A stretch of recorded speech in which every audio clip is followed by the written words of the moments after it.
Along with the food going aboard for the next leg of the Lord Nelson's voyage are some items you wouldn't expect, like hatch covers, specially designed to protect against pirates. As she prepares to head out across the Indian Ocean, the threat of an attack is concentrating minds.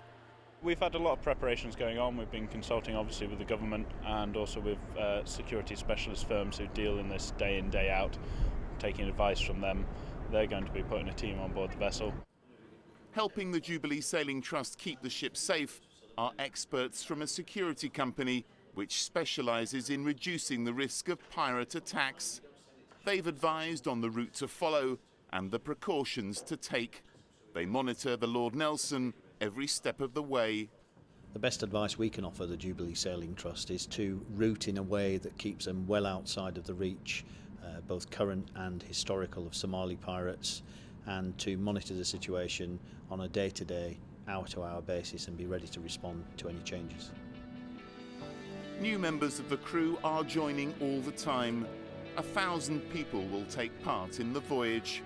Among them are many ex-soldiers, funded by the charity Help for Heroes. Paddy Donaghy suffered a heart attack while serving in Afghanistan and is being medically discharged from the army this summer. He jumped at the chance to sail on the ship between Cape Town and Durban. I put my name down, thought never in a million years am I ever going to be sort of selected to come along and do it, and I got the email from Help for Heroes to say, you know, you're one of the lucky ones, the offer's there if you want to do it. So of course I snapped them up and here I am.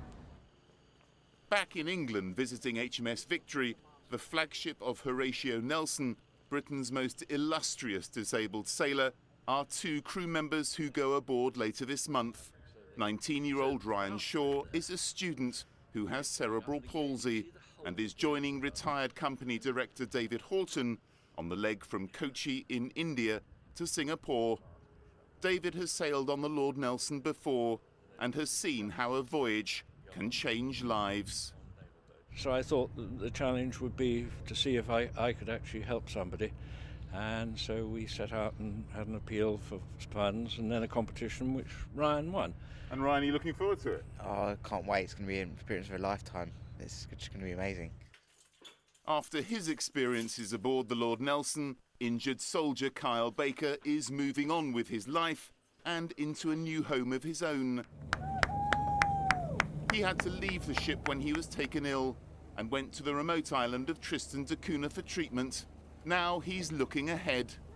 I always look on the bright side, so everything that's happened in the past is now behind me, and I'm looking forward to just getting on with my life and looking forward to what the future holds.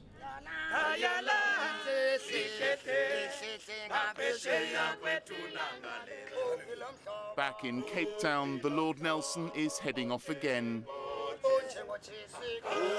There are more challenges ahead, more adventures, more oceans to cross, more ports to visit.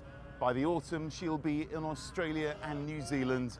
Then it's across the Pacific to South America and to Antarctica. Then it's up through the Caribbean to the United States and to Canada.